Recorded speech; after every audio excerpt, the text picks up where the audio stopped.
अस्सलाम वालेकुम। मुस्लिम साइकोलॉजी में आज का हमारा टॉपिक है मुहियुद्दीन इब्न अरबी। इनका नाम मुहियुद्दीन इब्न अरबी था। आप वहदतुल वजूद के कायल थे। आपने नज़रिया वहदतुल वजूद पेश किया। नज़रिया वहदतुल वजूद, इस नज़रिए के मुताबिक इंसान खुदा की ज़ात से वजूद में आया है, इसलिए इसका इस ज़ात में फ़ना हो जाना ही ज़हनी सेहत की मेराज है। इब्न अरबी के मुताबिक कायनात एक बड़े पैमाने पर इंसान ही तो है, और ये कि इंसान की हैसियत एक छोटी कायनात की सी है। इंसान एक मुकम्मल अकाई है, लिहाजा वजूद का कोई ऐसा पहलू नहीं जिसकी इंसान में कमी हो। इंसान के अंदर बुलंदियाँ भी हैं और पस्तियाँ भी।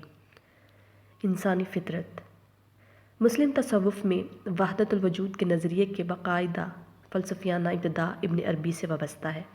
मुस्लिम तसव्वुफ़ की तारीख़ में इब्न अरबी के इस तसव्वुर को बड़ी अहमियत हासिल है।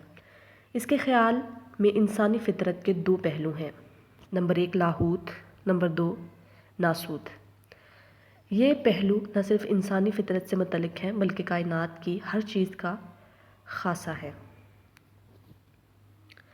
लाहूत बातनी पहलू है और नासूत ख़ारजी पहलू है। खुदा जो कि तमाम मज़ाहिर से अयां होता है, इंसान कामिल में अपना इजहार कामिल करता है। चुनांचे इंसान अमूमी तौर पर और इंसान कामिल बिलखसूस खुदा के कामिल तरीन ज़हूर का नाम है। तमाम इंसानी अमाल की मेराज इसमें है कि वो हकीकत वाहदा में फ़ना हो जाए। मेराज इसमें है कि वो हकीकत वाहदा में फ़ना हो जाए।